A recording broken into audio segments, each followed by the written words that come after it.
to the brotherhood and freedom of all people. And what strikes the eye here is the universal adaptability of this well-known melody.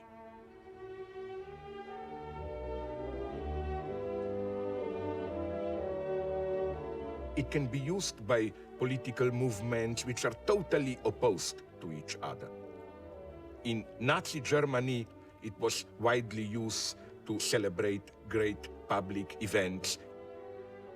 In Soviet Union, Beethoven was lionized and the Ode to Joy was performed almost as a kind of a communist song. In China, during the time of the Great Cultural Revolution, when almost all Western music was prohibited, the Ninth Symphony was accepted. It was allowed to play it as a piece of progressive bourgeois music.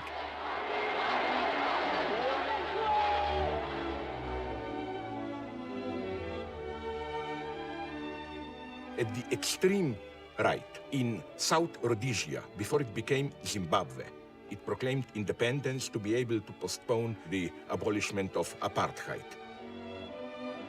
There, for those couple of years of independent South Rhodesia, again, the melody of the Ode to Joy, with changed lyrics, of course, was the anthem of the country.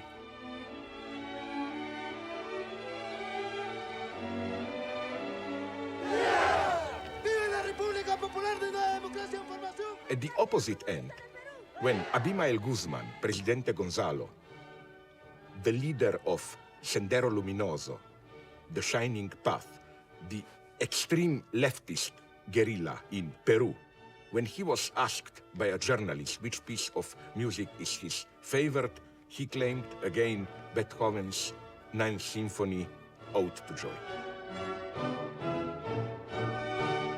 When Germans were still divided and their team was appearing together at Olympics, when one of the Germans won golden medal,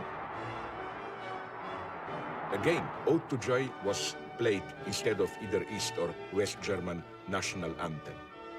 And even now, today, Ode to Joy is the unofficial anthem of European Union.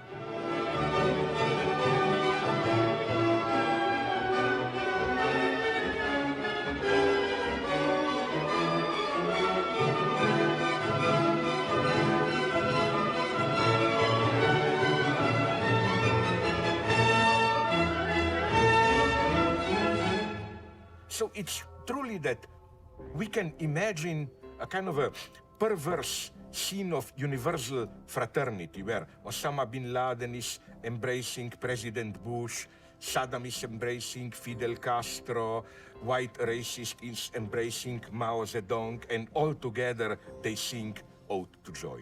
It works. And this is how every ideology has to work. It's never just meaning. It always has to also work as an empty container, open to all possible meanings. It's, you know, that gut feeling that we feel when we experience something pathetic and we say, oh my God, I'm so moved, there is something so deep. But you never know what this depth is. It's a void. Now, of course, there is a catch here. The catch is that, of course, this neutrality of a frame is never as neutral as it appears.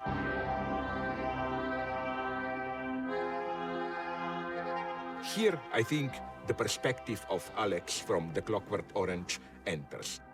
We were all feeling a bit shagged and fagged and fashed, it having been an evening of some small energy expenditure, oh my brothers. So we got rid of the auto and stopped off at the Korova for a nightcap. Why is Alex, this ultimate cynical delinquent, the hero of Clockwork Orange, why is he so fascinated, overwhelmed, when he sees the lady singing Beethoven's Ode to Joy? And it was like, for a moment, oh my brothers, some great bird had flown into the milk bar. And I felt all the melanky little hairs on my plot standing endwise, and the shivers crawling up like slow melanky lizards, and then down again, because I knew what she sang. It was a bit from the Glorious Ninth by Ludwig van. Whenever an ideological text says all humanity unite in brotherhood, joy, and so on, you should always ask, okay, but are these all, really all, or is someone excluded? I think Alex, the delinquent from Clockwork Orange, identifies with this place of exclusion. And the great genius of Beethoven is that he literally staged this exclusion. All of a sudden, the whole tone changes into a kind of a carnivalesque rhythm. It's no longer this sublime beauty. Excuse me, brother. I ordered this 2 weeks ago. Can you see if it's arrived yet, please? Just a minute.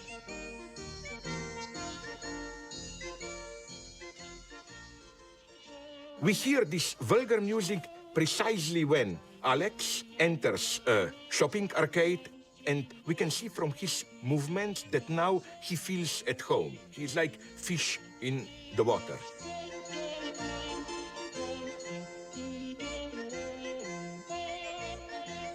Pardon me, ladies. Beethoven is not a cheap celebrator of the brotherhood of humanity and so on. We are one big happy family enjoying freedom, dignity, and so on.